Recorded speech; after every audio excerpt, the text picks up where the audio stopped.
Hello, I'm Eric Corman, CEO at League of Education Voters and the parent of a rising high school senior of the global majority in the public school system who is accessing special education services, is a first-generation immigrant, comes from a background of trauma, and identifies as LGBTQ+. And they have superpowers. I advocate because of my son, so that every student can get what they need, when they need it, and how they need it. This webinar features closed captions. In order to access captioning, click on the live transcript button at the bottom of your screen. Spanish interpretation is also available. To access this webinar in Spanish, in your webinar controls at the bottom of your screen, click Interpretation, which is the icon that looks like a globe, and then click Spanish. If you want to hear only Spanish without the original English in the background, click Mute Original Audio. Special thanks to Claudia Azar, who is our interpreter. If you have any technical issues, feel free to use the chat function, which I will monitor throughout the webinar. In case you're not familiar with us, League of Education Voters is a statewide nonprofit working with families, educators, and leaders to create learning environments where every Washington student feels safe, supported, and a positive sense of belonging so that they can achieve academically and access the life they choose. Our website is educationvoters.org. We believe that education is a tool for justice. One of the systems that perpetuate racial and disability injustice experienced by global majority communities is our schools. We believe every student deserves an excellent public education that provides equitable opportunities for success. In order to achieve this, we must pursue radical change in our school systems for equity, justice, and liberation. We must build schools and systems that honor the humanity in every student. Welcome to our free online webinar series, Lunchtime Webinars. We started this series 13 years ago to share information and build knowledge on important and timely issues. Today's webinar is about Youth Leadership in Action, the Washington State LGBTQ Commission and Youth Advisory Council. What does meaningful youth leadership look like in state government? In today's webinar, we will hear from the Washington State LGBTQ Commission and members of the Commission's Youth Advisory Council about their experiences advocating LGBTQ+ equity across Washington State. This panel will highlight the Commission's mission and work, the creation and impact of the Youth Advisory Council, and how young leaders are helping shape conversations around policy, advocacy, and community well-being. And now I would like to ask our panelists to introduce themselves, starting with Ling. Ling, feel free to popcorn to whoever you'd like to go next. All right. Hello, I'm Ling Lomanog. I use they, she pronouns. I've been in Bremerton all of my life. And I started on the LGBTQ Washington State Council about 3 years ago when I was 17. And I would like to popcorn off to Kade. Hello, my name is Kade Grossarth. I have been living in Bellingham for the last 12 years. I just moved to Olympia. I just joined the Youth Advisory Council earlier this year, about 5 months ago. Um, and yeah, I'm really excited to be a part of this. And who would you like to pass to? I'll pass to Sam. Hi, everyone. Sam Fennell, he, him pronouns. I am the Associate Director of Operations at the Washington State LGBTQ Commission. I've been with the commission for a little over 3 years now. And then before that, I have been involved in LGBTQ advocacy for the last decade. I found myself, my partner and I moved to Washington almost 5 years ago now. And before that, I have lived in New Hampshire and Oregon and Vegas. And throughout all of those states, I've learned the different communities of LGBTQ folks and got to experience the breadth of our community in so many different areas. And I have loved living in Washington and call this home. So excited to be here with you all today. And I'll pass it over to Omni. Hi y'all, hello recording. My name is Omni Romero. I use they, them pronouns or ella in less in Espanol. I'm calling y'all from the Tri-Cities, which is in Eastern Washington, specifically Richland, but I grew up in a small town called Warden, Washington that had less than 1,000 people. So really representing Eastern Washington communities, rural communities, and I serve on the commission, the Washington LGBTQ Commission, as our legislative committee chair, and really bringing a perspective that's rooted in social justice, anti-racism, and resource mobilization. So excited to be sharing space with y'all. Wonderful. Well, thank you all for being here. Really appreciate you. To begin today's webinar, I would like to acknowledge that we are on the ancestral and unceded traditional lands of the 29 federally recognized and non-federally recognized tribes in Washington state, including the Chehalis, Colville, Cowlitz, Hoh, Jamestown Sklallam, Kalispel, Lower Elwha Clallam, Lummi, Makah, Muckleshoot, Nisqually, Nooksack, Port Gamble Sklallam, Puyallup, Quileute, Quinault, Samish, Soxweattle, Shoalwater Bay, Skokomish, Snoqualmie, Spokane, Squaxin Island, Stillaguamish, Suquamish, Swinomish, Tulalip, Confederated Tribes of the Umatilla Indian Reservation, Upper Skagit, and Yakima. We give thanks to elders both past and present, our Native and Indigenous colleagues, and the land itself. A couple of housekeeping items before we begin. You'll notice a Q&A function at the bottom of your screen. This is a space for you to submit questions to us. If time permits, we'll have about 10 minutes for questions after the panel discussion wraps up. As always, feel free to send any feedback about the webinar quality to us on the chat function or at info@educationvoters.org. And speaking of the chat function, you're welcome to use it to check in and comment on anything you hear. Welcome, Ling, Kade, Omni, and Sam. We've got a few questions that we'll be asking, and we're going to start with this first one, which is, what is the Washington State LGBTQ Commission? Yeah, I'll start with that, and then if anyone wants to pop in and add to it. So the Washington State LGBTQ Commission is first and foremost a state agency. We exist within the governor's executive cabinet. We are a small but mighty agency. We are a staff of 3. We have myself, Lisa Keating, our executive director, and then Sawyer Tuttle, title coming soon. We're in the process of reshaping, and so when that is ready to be announced, we'll share. But we have 3 staff who work for us. We were formed in statute in 2019 from years of grassroots advocacy and work. We are a part of a group of commissions as well. We work really closely with the other identity-based commissions. There is a women's commission, a commission on Hispanic affairs, and then a commission on African American affairs, and our commission on Asian Pacific Islanders. And so those are our commissions we work closely with, and we all have similarities and differences in what we can do. As the statutes were written, they were changed.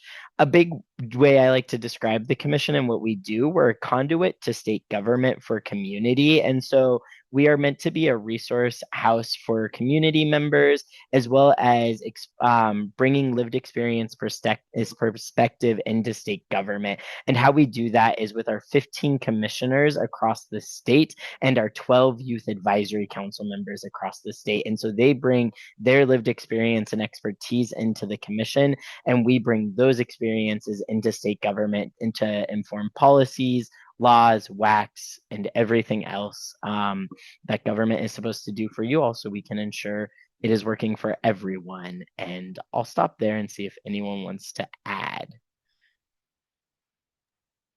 I would also like to add on that the Washington LGBTQ Commission, specifically the Youth Council, is kind of run by the youth for the youth. So a lot of the people that I talk to is not only just queer people in general, but also specifically, I try to focus on schools, what they need from either high school or college, and kind of their overall quality of life that they're having around these types of either queer problems or problems in general.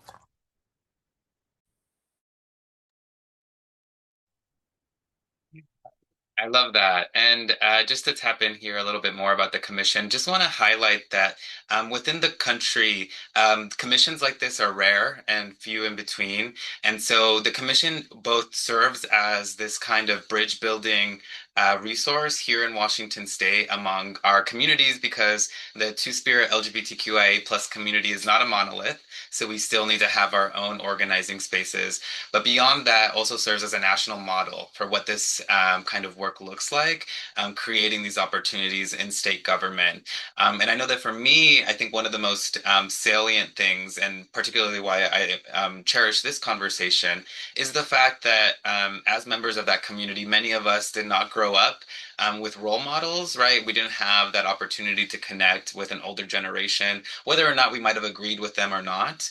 And part of that had to do with the HIV/AIDS crisis, and we lost so many people who could have been that resource for our community, and as well as so many ongoing sources of injustice that we've had to navigate from, trans femicide to just ongoing examples of anti-race of racial injustice. And so the commission operates in this environment, trying to inspire hope and build those opportunities for our community to come together. So. Yeah, thank you so much for sharing. So, how does the commission do its work? Yeah. The biggest way we do our work is with our 15 commissioners and their 12 youth advisory councils. We have 5 public meetings a year, as well as an annual youth summit where our commissioners and youth council members come together to collaborate and bring their experience in and see what we need to work on. Some of the biggest pieces that the commission works on is the legislator reviewing laws and currently in the current climate, reading a lot of federal policy impacts and how that feeds down into our statewide laws, how things change. We work really, another big way the commission works is in collaboration with folks. So we couldn't do this work siloed and without partnerships across the state. And so we work really collaboratively with the Department of Health, the Healthcare Authority, our Attorney General's office, as well as the governor's federal and statewide policy advisors to work on policy, as well as bringing community together. So our director goes across the state to meet with other local leaders, nonprofit leaders across the state, as well as our commissioners in those areas to inform the work. And so that is how we do it. And everyone else said so many great things. So see if y'all have other thoughts to add.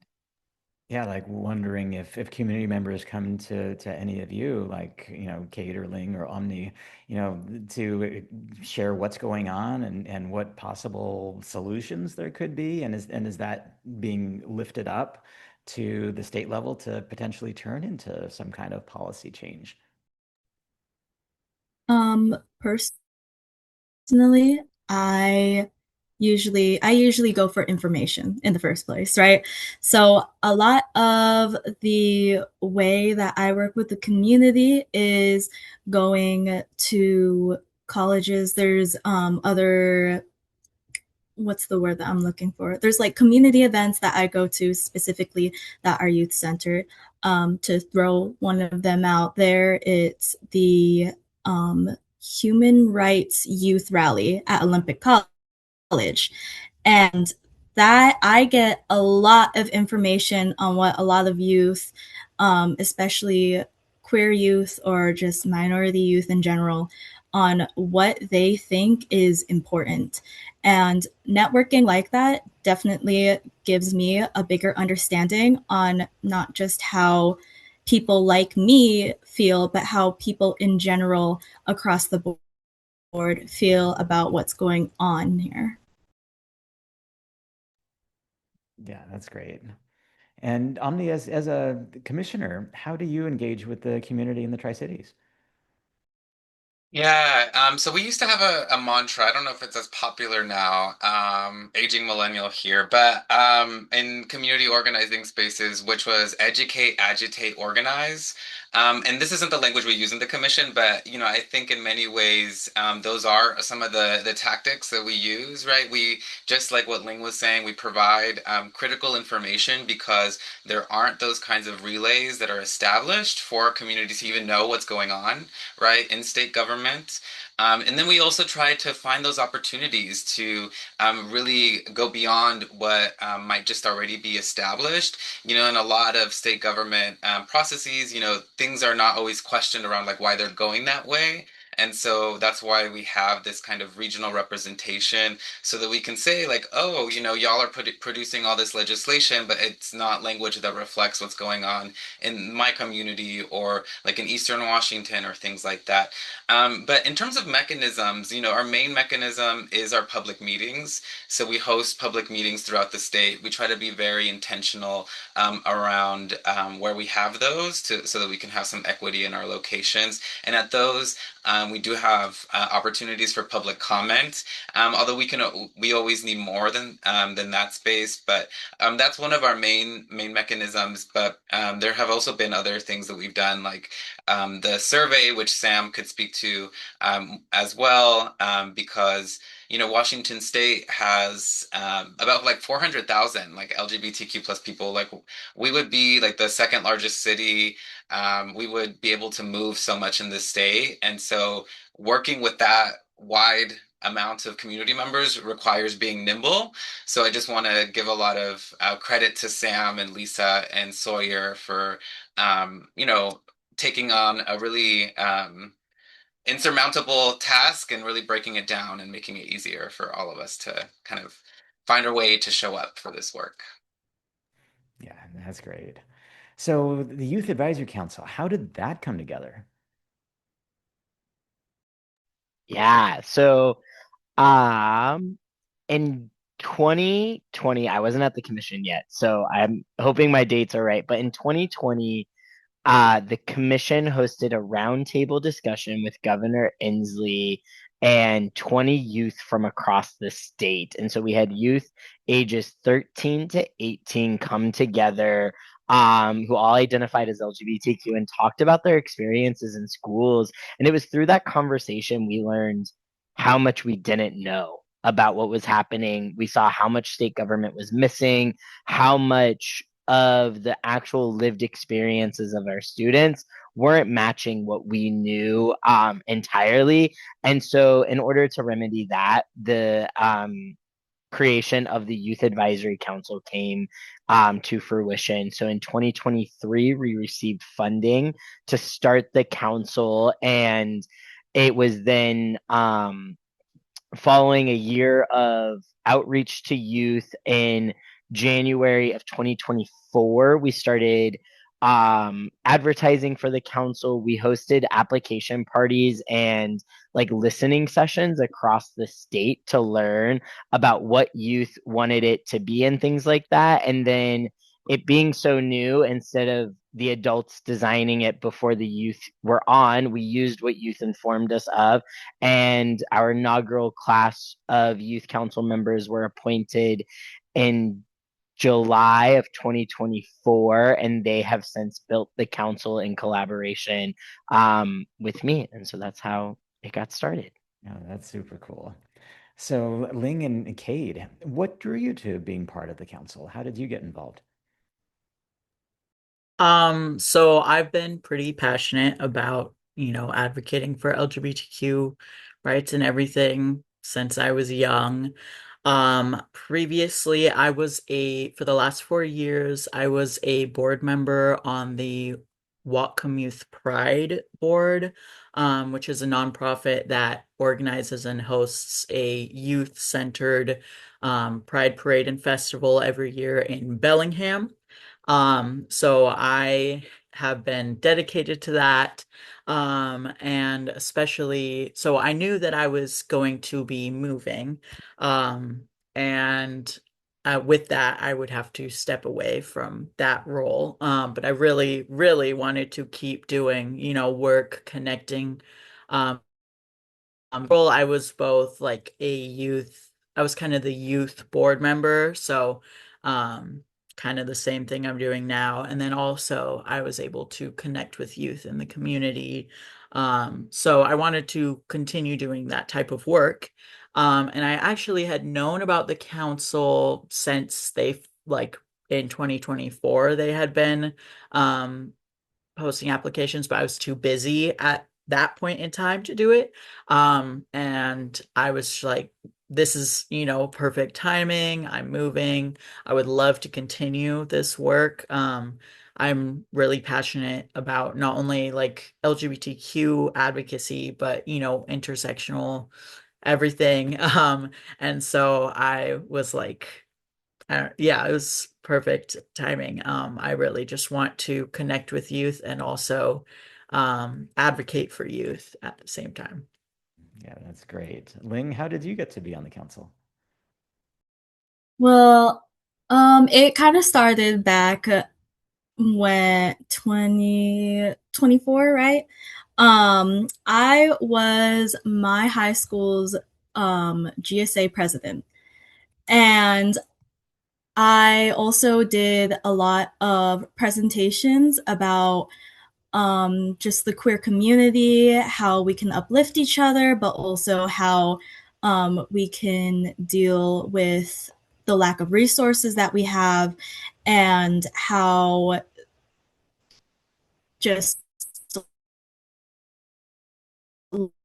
life in general kind of throws us curveballs. Again, the Human Rights Youth Rally that OC hosted. So as a youth, I was already trying to be part of the queer community, and how, sorry, and how I could help be a leader in that. And then from there, a lot of people at the Human Rights Youth Rally also told me about the commission, and I gotten a lot of people recommending it to me. My high school GSA advisor, who was also my debate teacher, he was like, I think you have a really strong personality. I think that you should go ahead and just give it a shot. Go ahead and apply to this, and I think you'll do great things with it. And I said, all right. And ever since then, I've been part of the council. Well, and here you are. This is great. So, why do you think it's important for state government to have youth councils? Um, Definitely, as Sam was saying, that the governor had found there's kind of a disconnect from, what's happening at the state level and kind of what youth are experiencing day to day.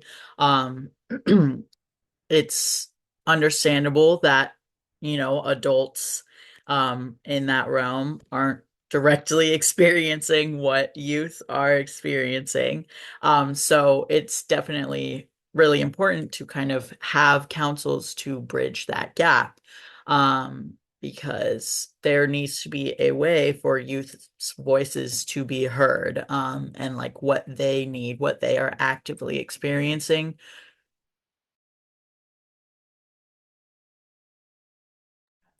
to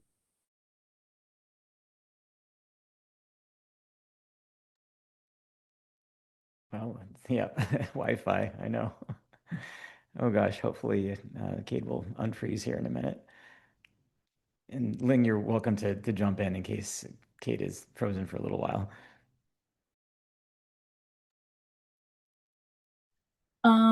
Yeah, sure. I'll jump in for just a bit.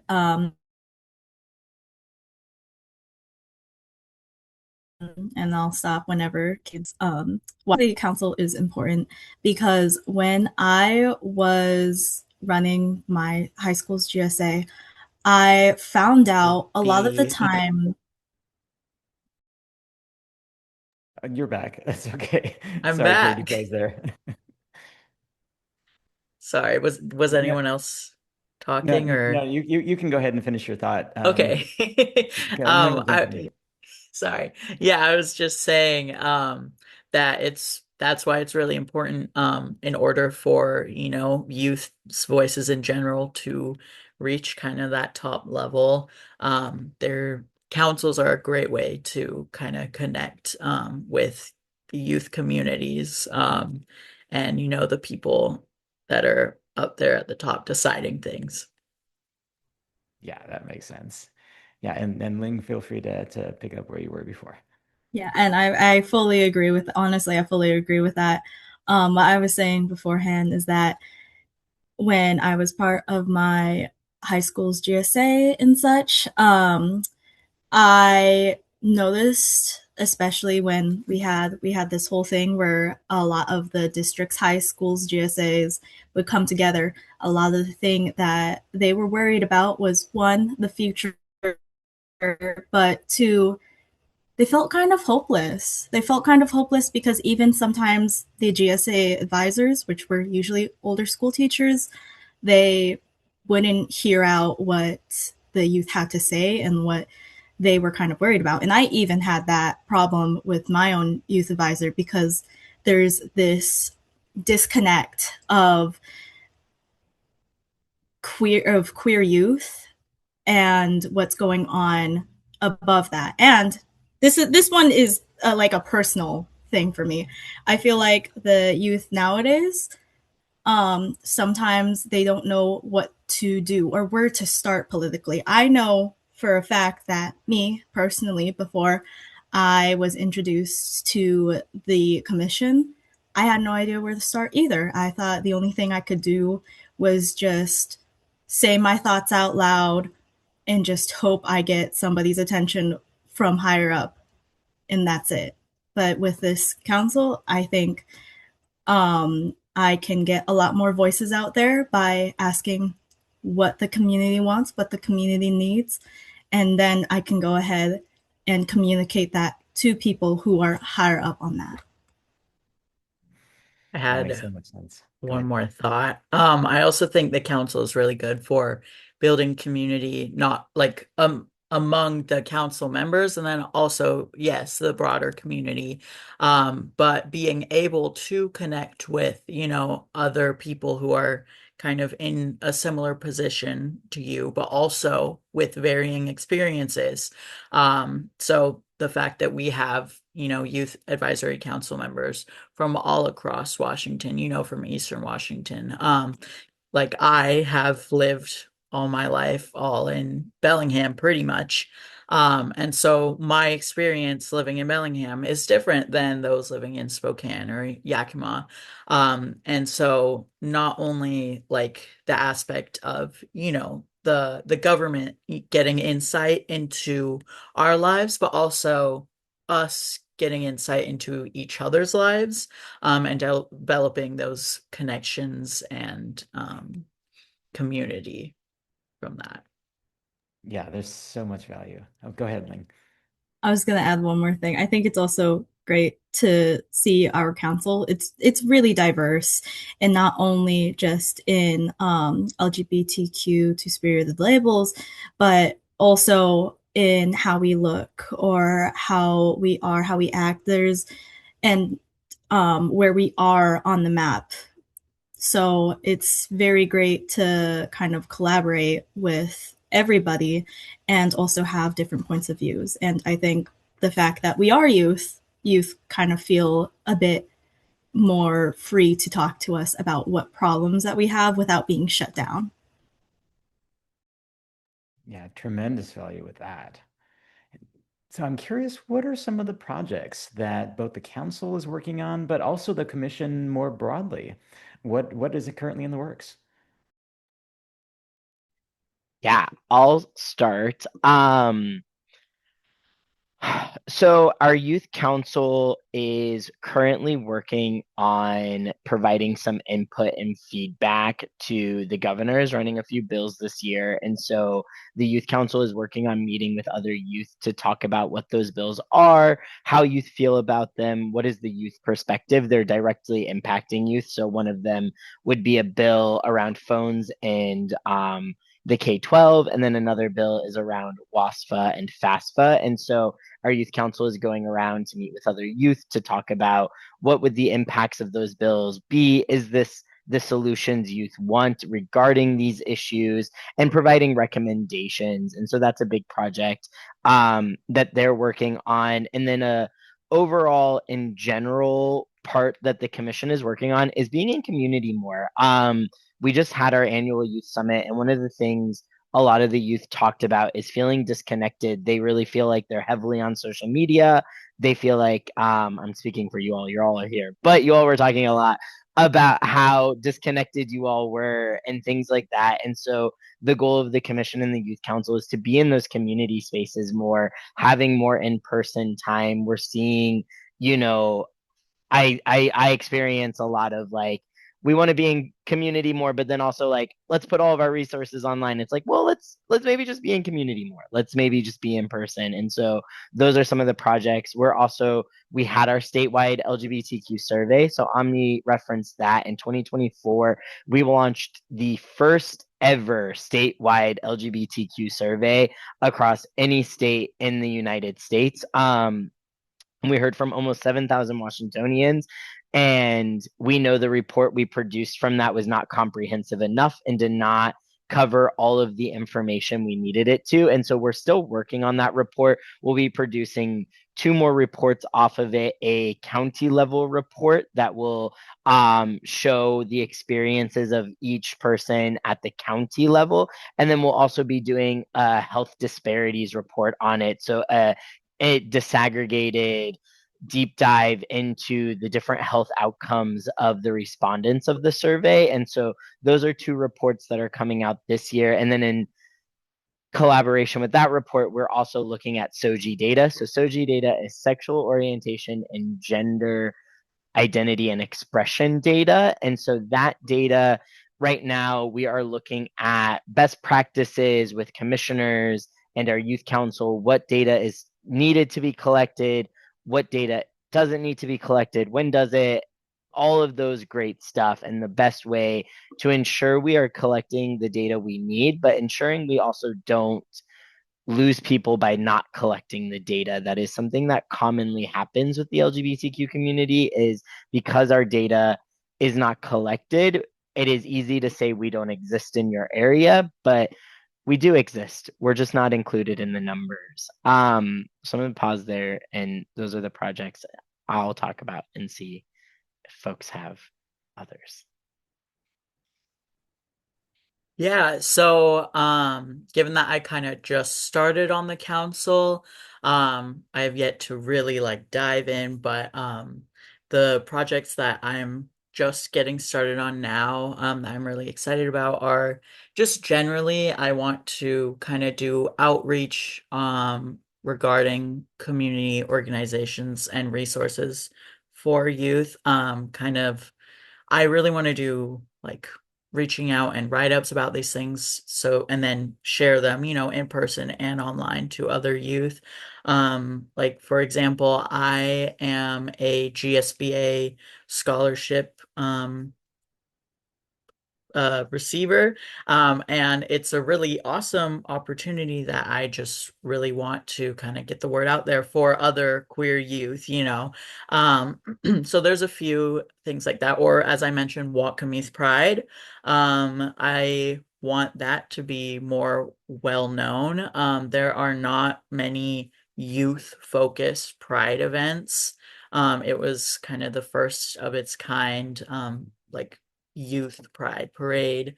And then I'm also really interested in kind of diving into LGBTQ history, especially in our state.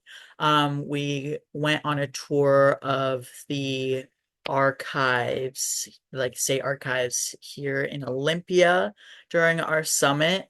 So I wanted to kind of potentially work with them, find out some more of our, LGBTQ history here in Washington, and just like write about that, find out what kind of has happened throughout our state, history wise. I'm really passionate about, LGBTQ people have always been here. They always will be here.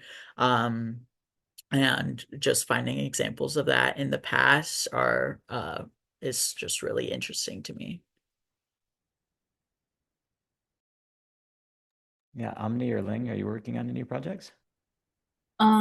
Actually, I want to jump off what Kade just said near the end of his sentence about like LGBTQ plus history. There was a time where we did kind of storytelling, and one of those was LGBTQ plus history. So that's one of the projects that I've personally done beforehand. I also wanted to talk about we do newsletters. We do newsletters, and it's written by the youth council. Just one or two of us gets to go ahead, pick a topic. We kind of volunteer and go around. I think I did one about the AIDS epidemic. I'm trying to think of other ones. I think one of them was also actually I can't think of any of them off the top of my head without me like not wanting to spread misinformation because I might be wrong about it. But we also have been looking at how to make policies. And so another one of our projects is how to make a policy, how to bring it up, but also how to teach the youth, or at least I have with my little presentations, how to teach the youth on how to be a little bit more politically active and how to like contact your legislators, how to contact your I'm how to contact it or know which district you're in, and you know, et cetera, et cetera. Hold on, I'm looking at. I have notes right here. I have little notes right here, so just give me a second. Another one is, well, personally, I am a big advocate for having a little bit more protection in schools. That's one of the policies that I wanted to bring up, mainly for the fact that if you can't see, I'm a queer, brown, genderqueer woman. And some of the experiences that I've had kind of say that we need a little bit better protection in schools for certain types of reasons, and to make sure that every voice is heard in the schools. And I'd like to stem that out to everybody, not just queer people, but everybody in school, and how serious it could be, especially when you get up to those higher levels. You have elementary school, then you have middle school, and then you have high school. Then you have high school. I don't know if anybody else's high school experience is how it is, but high school can be pretty tough because everybody's now just like starting to develop their frontal lobe, and then with that, there's everything that the public's doing as well. Like we're going through a lot there. So yeah, those are the projects that I have personally been on and that I wanted to mention. Yeah, thanks so much for sharing. Omni, are you working on any projects for the commission more broadly? Yeah, well, just for Kate and Ling, I mean, like what I've learned is that high school's never over, and most of the people making policies peaked in high school, which is why they're lashing out at all of us. But in terms of projects, we're getting ready for our next legislative session. So every year, we put together a kind of docket of different bills that we're tracking. The commission staff. Gather like a big Excel sheet that we are tracking all of the bills that affect our community, not necessarily not only like explicitly LGBTQ bills, but other topics that are relevant to us. So in the fall, we'll have a meeting in our legislative committee where we kind of talk through what some of those are going to be, so that we'll be paying attention to those because bills start to get filed in December. So we want to get ready for that. Aside from that, and since I'm the legislative committee chair, that'll be some labor on my part. Beyond that, I would just say we are in towards towards the end or like in the three-quarters of the way with our strategic plan process. So the commission right now is working on a new strategic plan that'll guide us for the next few years. And I think that that is also going to enable some other opportunities to do projects as well. So stay tuned for that and opportunities to offer some feedback on that. And beyond that, I mean, I think, like Sam said, ongoing accompaniment in the community with different things that folks are experiencing. You know, like I'm the vice president of Pride over here, and I also am a board chair of like a Black social justice organization that does like multiracial organizing. And so, you know, I think continuing to represent our community in these different spaces and like elevating what we're experiencing in those spaces to the commission is going to be important. One thing that I'll put a teaser out there, although it's not finalized, so don't hate me, Sam, is that we are working on putting together a new or an additional opportunity for the legislators to meet with our community. That right now, like GSBA that Kade mentioned, has one of those webinars, and so we're scheming around some other ways that we can support our community with being in touch with the legislators. So stay tuned for that. So some legislative work, some strategic planning work, and then just community organizing. Yeah, that sounds like great work. I really appreciate y'all sharing. What can we do as a state and also as a community to support the commission and the Youth Advisory Council's work? Read what we put out.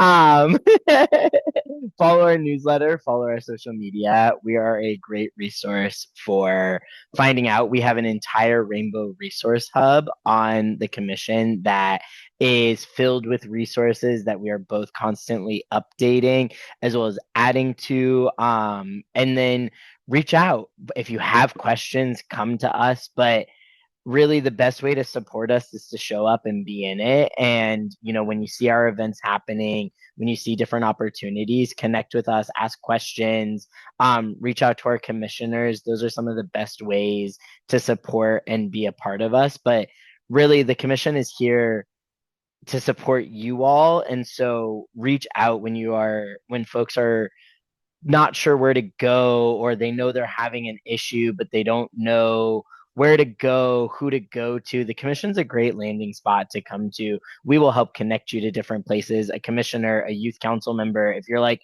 emailing the state agency feels big and heavy, our youth council members are emailable. Our commissioners are all live on our website and our resources for folks. So that would be my way to say get involved, and then if folks have other ideas. Yeah, definitely. I think youth just keep in mind that they can reach out, you know.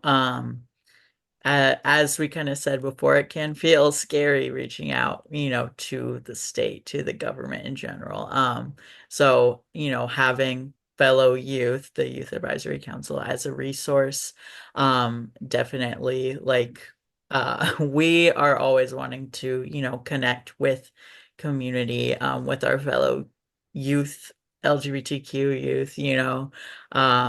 So just remember, I guess, like spreading us as a resource, you know, telling people about the LGBTQ Commission, that there is a youth advisory council, that there's a newsletter, you know, just um letting people know. Because I definitely think a lot of people just don't know that it exists. So yeah. I'm probably going to be sounding like a broken record, but it's the same thing. Please reach out to us. Okay, we do not bite. Collaborate with us. Tell us what you want. If you have an organization and you think, this would be pretty cool if we decided to collaborate and work with the LGBTQ Washington State Commission, go ahead. If you're in school, or yeah, if you're in school, if you're in college or in high school and you have a GSA and you want your club to know about us and how they could get involved, come invite us over. I'm sure that Lisa would love to share information about us as well as one of our council members. We it's less of what you guys can do for us and more of like what we can do for you. Yeah, Omni, do you have any ideas? Yeah, I really love that. It's less about what we can you can do for us than what we can do for you. I mean, the two things I would just throw out there, and I really appreciate what y'all said, Kate and Ling, are and this is gonna sound silly, but like to defy gravity, and that's how you know I'm a millennial. No, but somebody start playing Cynthia Erivo. No, and the reason I say that is because, like I mentioned earlier on, I think that there's just like a lot of inertia and muscle memory that people use when engaging in state practice, and again, like why are you meeting with that same group every year? Like why not bring in like the youth council so that you can have some more representation? Like why are you only talking to like those same like that same age group? So like be bold, like try not to like just go do things the way that they've been doing because of inertia. I think that that's just like kind of like a personal thing that is like important for all of us because like Mariam Kaba said, hope is a discipline. We need to practice curiosity. Those are the things that will get us through. And the other thing that's more specific, since I know that that sounds a little pie in the sky, is that, and Sam can confirm this, but from my understanding, there are non-commissioner roles. So like you don't have to be a commissioner to take part in the committees. Is that correct, Sam? So there are ways that people who are not commissioners can actually be involved in the conversations without having to be a commissioner beyond just the public meetings. Am I getting that wrong, Sam? No, you are. Yeah, there are. Our committees are a great way to be involved, and to find out when our committees are going. They'll be on our website.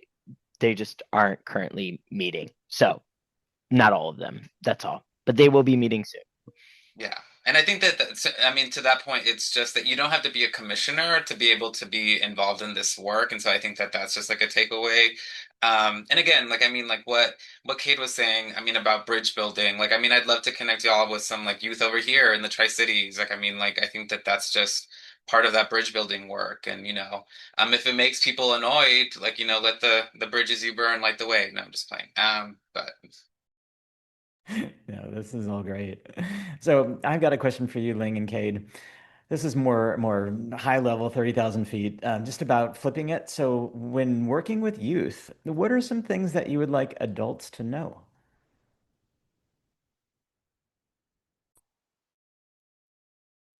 I don't know if it's just because of I don't know if it's my personal experience, but I feel like when adults talk to me, especially adults that think they know information through and through and know all about politics and such, and and the work that we do, they kind of, I don't want to even say dumb it down, patronize is the word that I'm looking for. You can use your big words. I trust me, we understand what you're talking about. And then when we, or at least when I respond back of, hey, so that's actually something that's not how that works. Um, Please just listen. There's a lot more listening that I feel like the adults that come to me have to do, and I'm talking about just in the public. I'm not talking about specific. I'm not taking a jab at anybody specifically. I'm talking about just adults from the public that see us and be like, I mean, you should do this instead. In which I'll take it into consideration. But the whole reason that we're here is not to do stuff by the book, as Omni said, to defy gravity. And that means to do it in a way that may not be what we've been doing for eons, now centuries. So yeah, that's what I have to say. Yeah, just following that, just being open-minded. If you're, trying to connect with youth, actually make sure that you're open to hearing what they have to say. I feel like sometimes people go in, just like already, kind of they know what they know. But like if you're specifically trying to connect with, a youth member or just like anyone, a young person in general. Just like remember that what they have to say is valuable, insightful. We have completely different experiences and also probably multiple things in common. And yeah, just kind of keeping in mind trying to be, and I think this applies to talking to anyone, just trying to keep in mind we're, we're all human with very different experiences and we can all learn from each other. To just a quick little add on to that, just don't go in it with the mindset of gotcha. That's all I have to say. Don't go trying to be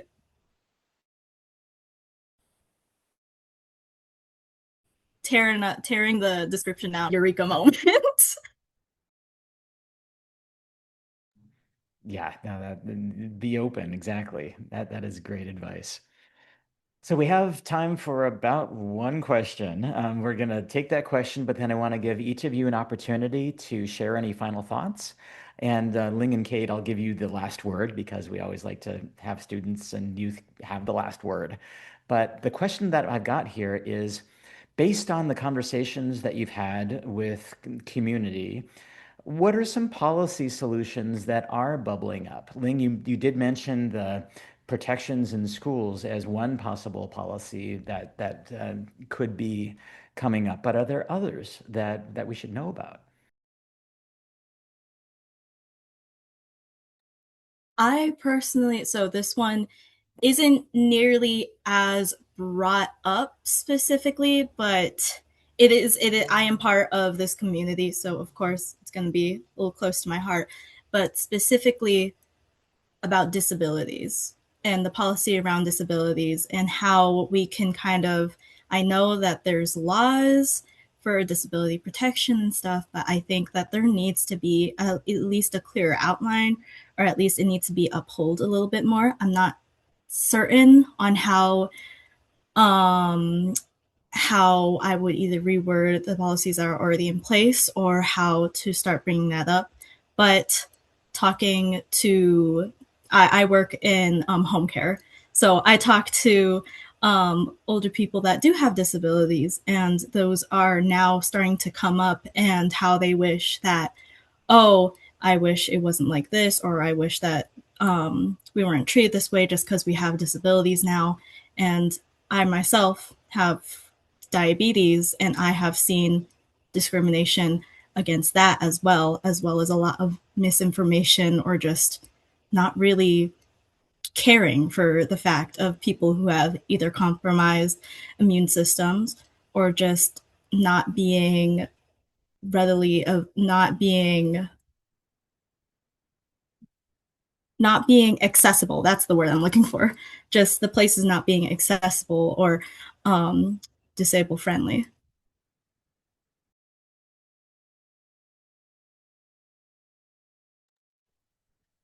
Go for it, Omni. You unmuted viewers.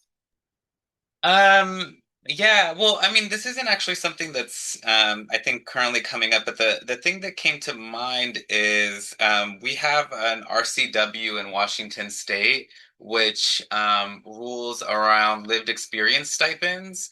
So by serving on these different commissions, you get access to a lived experience stipend. And the thing that is kind of coming to mind just like in this conversation is like how that can be remixed to better support youth in that, because I'm not sure what the regulations are around like parental consent around those stipends, but I mean I think that there are just these small places that don't even have to be new legislation. It's just changing what's already there, so that it can better support community members. So like I think that there's like some small pieces there, but I mean, naturally there's going to be a lot of bills proposed. We're in a state deficit, which y'all have probably heard like a bajillion times over and over again.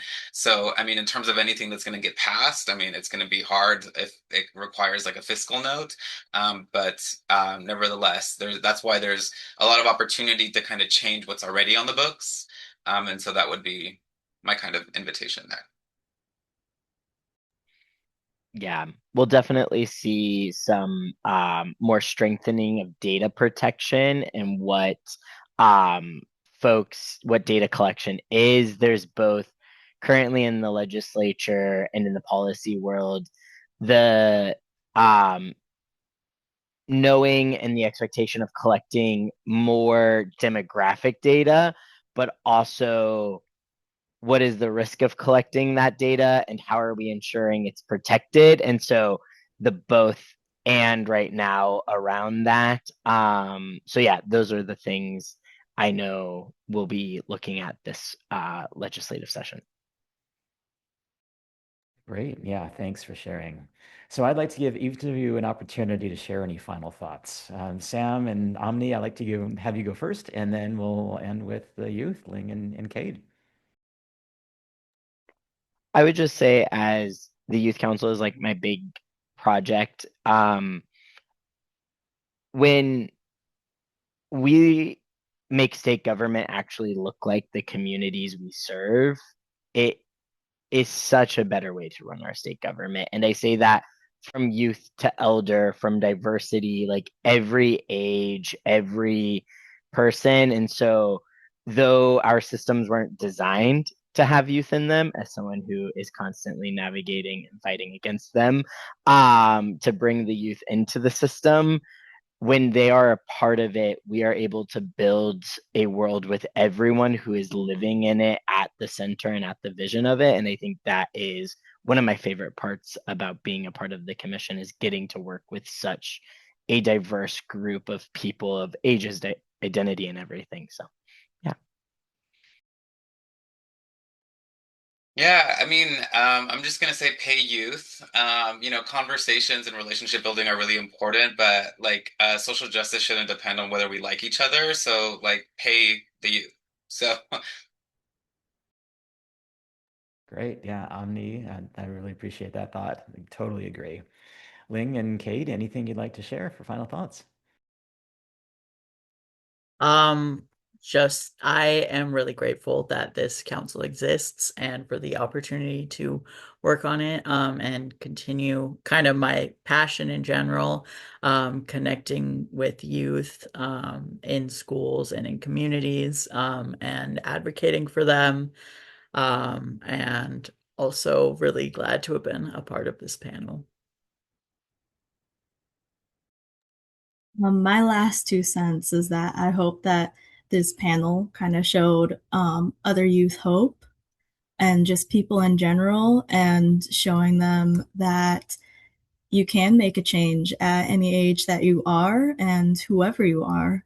And thank you for having us on this panel. Well, thank you, Ling. Thank you, Kade. Thank you, Omni. And thank you, Sam. Really appreciate all of you who are in the audience and submitting questions. And just so you know, the Washington State LGBT Commission's website is lgbtq.wa.gov. Our next LEVinar will take place on Wednesday, September 16th. LEV partner organization Washington STEM is tackling a growing disconnect. Too many students lack equitable pathways from high school to family-sustaining careers, deepening the state's K-shaped economic divide. Compounding this, there is no unified statewide scorecard or North Star set of outcomes across the education to workforce continuum, making it hard to know what's working and where to focus.